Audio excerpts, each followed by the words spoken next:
Assalamualaikum warahmatullahi wabarakatuh. Selamat datang di channel EDH Story. Cerita kali ini terinspirasi dari kisah nyata. Namun, untuk menjaga privasi semua pihak, nama tempat dan karakter telah kami ubah. Jika terdapat kesamaan dengan kejadian atau tokoh tertentu, hal tersebut hanyalah kebetulan semata. Pastikan Anda menonton cerita ini sampai selesai agar tidak terjadi kesalahpahaman.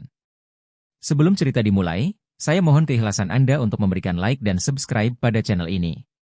Semoga Anda selalu diberi kesehatan, kebahagiaan, dan kelancaran rezeki. Mari kita mulai kisahnya. Suasana pagi itu cerah, ketika Gus Ikdam menerima sepucuk undangan dari panitia pengajian akbar di Banyuwangi. Undangan itu terbungkus rapi dengan tulisan tangan yang indah, mengundang beliau untuk menjadi penceramah utama dalam acara yang akan dihadiri ribuan jamaah dari berbagai daerah. Gus Ikdam merasa terhormat, karena pengajian besar seperti itu adalah momen yang langka dan penuh keberkahan. Namun, di balik rasa syukurnya, Gus Ikdam mendengar desas-desus tentang isu miring yang beredar. Beberapa pihak menuduhnya sebagai ulama kontroversial yang mengajarkan hal-hal tidak sejalan dengan pandangan mereka. Meski begitu, Gus Ikdam yakin bahwa dakwah harus terus berjalan. Ia percaya bahwa ceramahnya nanti dapat menjadi jalan untuk menyampaikan kebenaran dan kedamaian. Dengan hati mantap, Gus Ikdam mulai mempersiapkan materi ceramahnya. Ia memilih tema tentang pentingnya persatuan umat dalam menghadapi perpecahan. Baginya, pengajian ini bukan sekadar acara biasa, tetapi juga peluang untuk meredam gejolak yang tengah terjadi di masyarakat Banyuwangi. 2 hari sebelum pengajian, seorang santri Gus Ikdam menemukan surat tak beralamat yang terselip di pintu pondok. Surat itu ditulis dengan nada mengancam, memerintahkan Gus Ikdam untuk membatalkan pengajian di Banyuwangi. Jika Anda tetap nekat hadir, jangan salahkan kami jika terjadi sesuatu yang tidak diinginkan. Begitu bunyi salah satu kalimat dalam surat itu. Mendengar kabar tersebut, para santri panik. Beberapa orang menyarankan agar Gus Ikdam membatalkan kehadirannya demi keselamatan. Namun, Gus Ikdam tetap tenang. Ancaman adalah ujian. Jika kita mundur hanya karena takut, bagaimana kita bisa berdakwah? Katanya dengan senyum yang penuh keyakinan. Ia memutuskan untuk tetap pergi ke Banyuwangi, meskipun beberapa orang terdekatnya mencoba membujuknya untuk berpikir ulang. Doakan saja semuanya berjalan lancar, ucapnya. Dalam hati, Gus Ikdam merasa ada sesuatu yang ganjil di balik ancaman ini, namun ia yakin bahwa niat baik akan selalu dilindungi oleh Allah. Sementara itu, di sebuah rumah sederhana di sudut kota Banyuwangi, seorang pria parubaya bernama Pak Darman tengah merencanakan sesuatu. Ia adalah seorang tokoh lokal yang pernah merasa tersaingi oleh popularitas Gus Ikdam. Baginya, kehadiran Gus Ikdam hanya akan memperkuat posisi lawan politiknya di daerah tersebut. Pak Darman mengumpulkan beberapa orang yang sependapat dengannya. Kita harus membuat acara itu kacau. Jangan biarkan dia naik mimbar dengan mudah, katanya dengan nada penuh kebencian. Ia tidak peduli bahwa tindakannya bisa mencoreng nama baik komunitasnya. Yang penting baginya, Gus Ikdam tidak mendapatkan panggung untuk berbicara. Di balik kebenciannya, sebenarnya Pak Darman menyimpan rasa iri. Ia merasa bahwa ceramah-ceramah Gus Ikdam telah menyentuh hati banyak orang, sesuatu yang tidak pernah ia capai meski telah bertahun-tahun mencoba menjadi sosok berpengaruh. Namun, dendamnya yang membara membuatnya buta akan kebaikan Gus Ikdam dan niat tulusnya. Pak Darman mengadakan pertemuan rahasia dengan kelompoknya di sebuah rumah yang terpencil. Mereka menyusun strategi untuk menggagalkan pengajian Gus Ikdam. Rencana itu mencakup penyebaran hoaks di media sosial yang menuduh Gus Ikdam menyebarkan ajaran sesat. Mereka juga merekrut beberapa orang untuk menyamar sebagai jamaah dan menciptakan kericuhan di lokasi. Kita akan mulai dengan menyebar isu di grup WhatsApp dan Facebook, ujar Pak Darman sambil menyerahkan daftar nomor kepada salah satu anggotanya. Pastikan semuanya percaya kalau acara ini berbahaya. Mereka bahkan menyiapkan beberapa akun palsu untuk menyebarkan informasi palsu, termasuk tuduhan bahwa pengajian itu adalah kedok politik. Tidak hanya itu, kelompok tersebut juga merencanakan tindakan langsung di lapangan. Saat dia mulai bicara, kita teriakan sesuatu yang memancing emosi jamaah, ditambah Pak Darman. Semua tampak sepakat, tanpa menyadari bahwa rencana mereka dapat membawa bencana yang lebih besar. Hari yang dinanti akhirnya tiba. Sejak pagi, jamaah dari berbagai daerah mulai berdatangan ke lokasi pengajian. Masjid besar di pusat Banyuwangi dipenuhi oleh pria, wanita, dan anak-anak yang datang dengan penuh antusias. Namun, suasana mencekam terasa ketika mulai beredar kabar bahwa pengajian ini akan diwarnai kerusuhan. Di media sosial, berita hoaks yang disebarkan kelompok Pak Darman mulai membuahkan hasil. Beberapa jamaah ragu untuk datang, sementara yang lain tiba dengan hati was-was. Panitia pengajian juga mulai merasa khawatir, tetapi mereka terus berusaha menjaga semangat para jamaah yang tetap ingin mendengarkan ceramah Gus Ikdam. Kita serahkan semuanya kepada Allah, ujar salah seorang panitia dengan nada optimis. Namun, jauh di luar sana, kelompok Pak Darman sudah mulai bergerak menuju lokasi. Mereka menyelinap di antara kerumunan, menunggu waktu yang tepat untuk melaksanakan rencana mereka. Ketika rombongan Gus Ikdam tiba di Banyuwangi, panitia menyambutnya dengan wajah yang penuh kekhawatiran. Maaf, Gus, tapi situasinya agak sulit. Ada banyak isu yang membuat jamaah gelisah, dilapor salah seorang panitia. Namun, Gus Ikdam tetap tenang dan tersenyum. Semua ini ujian. Kita yakin saja bahwa Allah akan melindungi niat baik kita. Sebelum menuju lokasi, Gus Ikdam sempat meminta waktu untuk berdoa bersama timnya. Ia memohon perlindungan dari segala niat jahat yang mungkin mengancam. Dakwah adalah jalan kebenaran. Jangan takut jika kita berdiri di sisi yang benar, ucapnya, memberikan semangat kepada semua orang di sekitarnya.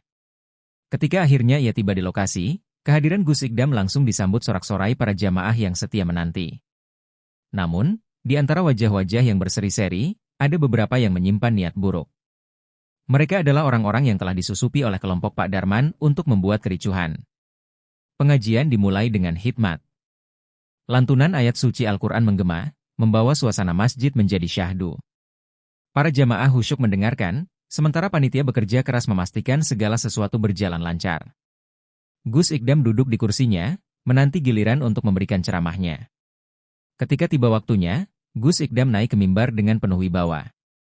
Ia memulai ceramahnya dengan mengingatkan pentingnya persatuan umat Islam dalam menghadapi berbagai tantangan zaman. Kata-katanya yang lembut namun penuh makna berhasil menarik perhatian seluruh jamaah. Namun, suasana mulai berubah ketika beberapa orang di bagian belakang mulai gelisah. Mereka saling berbisik dan menunjukkan tanda-tanda yang mencurigakan. Pak Darman, yang berada di salah satu sudut masjid, mengangguk pelan, memberi isyarat kepada kelompoknya untuk memulai aksi mereka. Tiba-tiba, suara teriakan terdengar dari tengah-tengah kerumunan. Ini semua cuma propaganda. Jangan percaya sama ceramah ini, teriak seorang pria. Teriakan itu diikuti oleh beberapa orang lainnya yang mulai menciptakan keributan.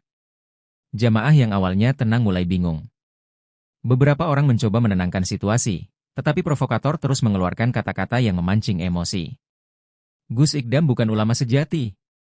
Dia hanya boneka politik, teriak seorang wanita yang tampak berapi-api. Suasana semakin memanas. Jamaah yang tidak tahu apa-apa mulai terpecah. Ada yang mencoba melawan provokator, sementara yang lain memilih diam karena takut terseret dalam keributan. Di atas mimbar, Gus Ikdam memandang semua itu dengan hati yang berat, berusaha mencari cara untuk menenangkan keadaan. Keributan semakin tidak terkendali. Beberapa jamaah yang terbakar emosi mulai beradu argumen dengan para provokator. Berhenti membuat kerusuhan. Ini tempat ibadah, bukan tempat politik, teriak seorang pria tua. Namun, para provokator justru semakin berani. Panitia berusaha mengendalikan situasi dengan meminta jamaah untuk tenang, tetapi jumlah provokator yang cukup banyak membuat usaha itu sia-sia. Bahkan, beberapa dari mereka mulai melemparkan benda-benda kecil ke arah panggung, membuat panik para jamaah di sekitar. Gus Ikdam akhirnya turun dari mimbar, mencoba mendekati kerumunan untuk menenangkan mereka. Saudara-saudara, kita di sini untuk mencari ilmu, bukan untuk bertengkar. Ingatlah bahwa perpecahan hanya akan menguntungkan pihak-pihak yang tidak ingin kita bersatu, katanya dengan suara lantang. Namun, kata-katanya tidak cukup untuk meredakan kekacauan yang telah terjadi. Meski situasi di luar kendali, Gus Ikdam tetap berdiri di mimbar dengan ketenangan yang luar biasa. Ia melanjutkan ceramahnya, berbicara tentang pentingnya kesabaran dalam menghadapi cobaan. Saudara-saudaraku, ingatlah, kita datang ke sini bukan untuk saling menyerang, tetapi untuk mencari keridhaan Allah. Jangan biarkan amarah dan kebencian menguasai hati kita, ucapnya dengan suara tegas namun penuh kelembutan. Sebagian jamaah yang mendengarkan mulai tenang, tersentuh oleh kata-kata Gus Ikdam. Namun, provokator terus berusaha memancing kericuhan. Teriakan-teriakan mereka semakin keras, mencoba mengalihkan perhatian jamaah dari ceramah Gus Ikdam. Di tengah kekacauan itu, Gus Ikdam tetap fokus, menyampaikan pesan-pesan damai yang berusaha menembus kebisingan. Sesungguhnya, Allah bersama orang-orang yang sabar, ujar Gus Ikdam, mengutip ayat Al-Quran. Meski ia tahu situasi semakin sulit, ia tidak mau meninggalkan mimbar sebelum menyelesaikan tanggung jawabnya. Bagi Gus Ikdam, ini bukan sekadar ceramah, melainkan perjuangan untuk menyatukan hati umat. Provokator semakin beringas. Mereka mulai bergerak ke arah mimbar, mencoba mengintimidasi Gus Ikdam secara langsung. Beberapa dari mereka berteriak sambil menunjuk-nunjuk, menuduh Gus Ikdam sebagai penyebar ajaran sesat. Panitia yang melihat situasi ini segera membentuk barisan untuk melindungi sang penceramah. Namun, jumlah provokator terlalu banyak. Mereka mulai mendorong jamaah yang mencoba menghalangi jalan mereka. Beberapa dari mereka bahkan melemparkan benda ke arah mimbar, memicu kepanikan di antara jamaah lainnya. Di tengah kekacauan itu, terdengar suara keras yang memerintahkan penghentian acara, tetapi Gus Ikdam tetap berdiri teguh. Aku tidak akan pergi sebelum menyelesaikan tugasku, tegasnya kepada panitia yang memintanya turun demi keselamatan. Kericuhan semakin memuncak, tetapi Gus Ikdam tetap menunjukkan keteguhannya. Ia berusaha menjaga ketenangan, meski ancaman semakin nyata di depan matanya. Di puncak kericuhan, Pak Darman akhirnya menunjukkan dirinya. Dengan wajah penuh amarah, ia memimpin kelompoknya mendekati mimbar. Turun sekarang juga. Anda tidak punya hak untuk berbicara di sini, serunya dengan suara lantang. Beberapa orang segera naik ke mimbar dan memaksa Gus Ikdam turun. Panitia dan jamaah setia Gus Ikdam mencoba melindunginya, tetapi mereka kalah jumlah. Dalam kekacauan itu, Gus Ikdam ditarik paksa dari mimbar. Pakaiannya kusut, tetapi ia tetap terlihat tenang. Ia tidak melawan atau menunjukkan tanda-tanda ketakutan, melainkan menyerahkan semuanya kepada Allah. Bawa dia keluar. Acara ini selesai, teriak Pak Darman dengan penuh kemenangan. Namun, sebagian besar jamaah yang melihat kejadian ini merasa marah dan kecewa. Mereka tahu bahwa Gus Ikdam tidak bersalah, tetapi tidak dapat berbuat banyak untuk menghentikan kekacauan yang sudah terjadi. Setelah diseret keluar, Gus Ikdam meminta panitia untuk menenangkan jamaah. Ia kemudian berdiri di depan massa yang masih gaduh, mencoba berbicara kepada mereka. Saudara-saudaraku, marilah kita hentikan semua ini. Kita adalah umat yang seharusnya saling mencintai, bukan saling bermusuhan, katanya dengan nada yang lembut namun tegas. Kata-kata Gus Ikdam perlahan mulai meredakan emosi sebagian jamaah. Bahkan beberapa provokator yang tadinya berteriak mulai diam, seolah terhipnotis oleh ketulusan Gus Ikdam. Kita tidak akan menyelesaikan apa-apa dengan kekerasan. Mari kita jadikan momen ini sebagai pelajaran untuk memperbaiki diri, jelanjutnya. Sikap tenang dan bijak Gus Ikdam membuat banyak orang tersadar. Beberapa jamaah yang tadinya terpancing emosi mulai meminta maaf, sementara yang lain hanya bisa menangis menyesali kericuhan yang terjadi. Situasi perlahan terkendali, meski luka di hati sebagian orang masih terasa. Di tengah upaya menenangkan massa, seorang jamaah tiba-tiba berteriak sambil menunjuk Pak Darman. Saya kenal dia. Dia yang menyebarkan hoaks tentang Gus Ikdam di media sosial, katanya. Jamaah lain mulai bergumam, membicarakan sosok Pak Darman yang kini terlihat panik. Beberapa orang kemudian mengonfrontasi Pak Darman. Benarkah Anda yang mengatur semua ini? Tanya salah seorang panitia. Pak Darman berusaha mengelak, tetapi bukti-bukti mulai terkuak. Beberapa orang menunjukkan pesan-pesan provokatif dari grup WhatsApp yang ternyata berasal dari nomor miliknya. Dengan terbongkarnya identitas Pak Darman, banyak jamaah yang mulai marah. Namun, Gus Ikdam segera menghentikan mereka. Jangan balas kebencian dengan kebencian. Biarkan hukum yang menyelesaikan masalah ini, ujarnya. Ucapan itu kembali menenangkan massa, menunjukkan kebesaran hati seorang ulama sejati. Setelah kericuhan mereda, panitia bekerja keras untuk mengembalikan ketertiban. Mereka meminta maaf kepada jamaah atas kejadian yang tidak terduga ini. Sebagian panitia mengatur jamaah yang ingin pulang, sementara yang lain membantu membersihkan lokasi dari sisa-sisa kekacauan. Gus Ikdam tidak meninggalkan lokasi sebelum memastikan semuanya terkendali. Ia menyempatkan diri berbicara dengan beberapa jamaah, memberikan nasihat dan doa agar peristiwa ini menjadi pelajaran. Jangan biarkan perpecahan ini memadamkan semangat kita untuk mencari ilmu dan kebaikan, pesannya. Pada akhirnya, meski acara tidak berjalan sesuai rencana, perjuangan panitia dan ketulusan Gus Ikdam berhasil menyatukan kembali hati banyak jamaah. Peristiwa ini menjadi pengingat bahwa di balik setiap cobaan, selalu ada hikmah yang dapat diambil. Setelah suasana kembali tenang, panitia meminta Gus Ikdam untuk naik kembali ke mimbar. Awalnya, beberapa jamaah ragu apakah ceramah ini masih bisa dilanjutkan.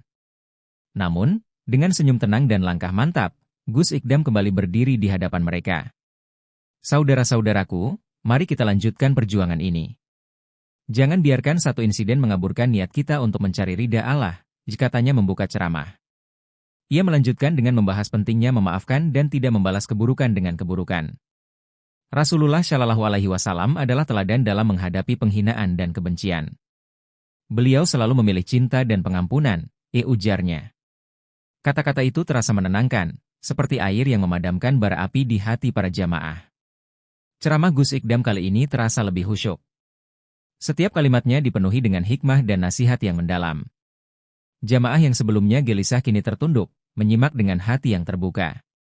Bahkan, beberapa di antara mereka terlihat menitikan air mata, termasuk orang-orang yang tadinya sempat terpancing emosi. Pada akhir ceramahnya, Gus Ikdam mengajak semua jamaah untuk berdoa bersama. Ia memohon kepada Allah agar memberikan kedamaian kepada semua yang hadir dan melimpahkan hidayah kepada mereka yang masih tersesat. Doa itu diiringi suara isak tangis, menandakan betapa banyak hati yang tersentuh malam itu. Pak Darman yang sejak awal memimpin kericuhan kini berdiri di sudut masjid, terdiam dan merenung. Sikap tenang dan bijaksana Gus Ikdam telah mengguncang hatinya. Ia mulai menyadari bahwa segala rencana jahatnya tidak hanya gagal, tetapi juga merugikan dirinya sendiri. Hati kecilnya berbisik untuk mengakui kesalahan dan mencari jalan keluar dari rasa bersalah yang membebaninya. Setelah ceramah selesai, Pak Darman memberanikan diri untuk maju ke depan. Dengan suara yang bergetar, ia berbicara di hadapan jamaah. Saya adalah orang yang bertanggung jawab atas semua kekacauan ini. Saya meminta maaf kepada Gus Ikdam dan seluruh jamaah yang hadir, katanya sambil menundukkan kepala. Suasana menjadi hening. Beberapa orang terlihat terkejut, sementara yang lain menghela napas lega. Gus Ikdam turun dari mimbar dan mendekati Pak Darman. Ia memegang bahunya dengan lembut. Maafkan itu tugas kita sebagai manusia, Pak Darman. Yang lebih penting adalah bagaimana kita memperbaiki diri ke depan, ujarnya. Air mata Pak Darman jatuh. Ia merasa tersentuh oleh sikap tulus Gus Ikdam yang sama sekali tidak menunjukkan dendam.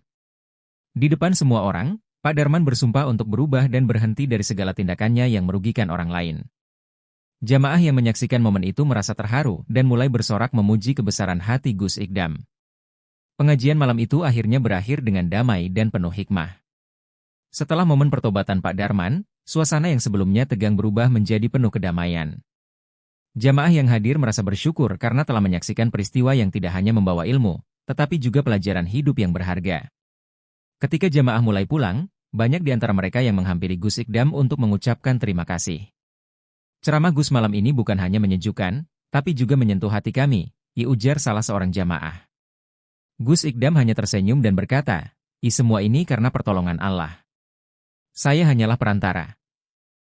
Sementara itu, panitia merasa lega karena pengajian akhirnya bisa berjalan lancar meski sempat terjadi insiden. Mereka juga menyadari betapa pentingnya menjaga keamanan dalam acara besar seperti ini. Kejadian ini menjadi pelajaran bagi kita semua. Kita harus lebih waspada dan terus bersatu demi kebaikan bersama, kata salah seorang panitia kepada yang lain. Bagi Gus Ikdam, malam itu adalah pengalaman yang tak akan pernah ia lupakan. Ia belajar bahwa dakwah tidak selalu mudah, tetapi dengan keikhlasan dan kesabaran, kebenaran akan selalu menang. Dengan hati yang lapang, ia kembali ke pondoknya, membawa kenangan tentang malam penuh berkah yang telah menyatukan banyak hati dalam cinta kepada Allah.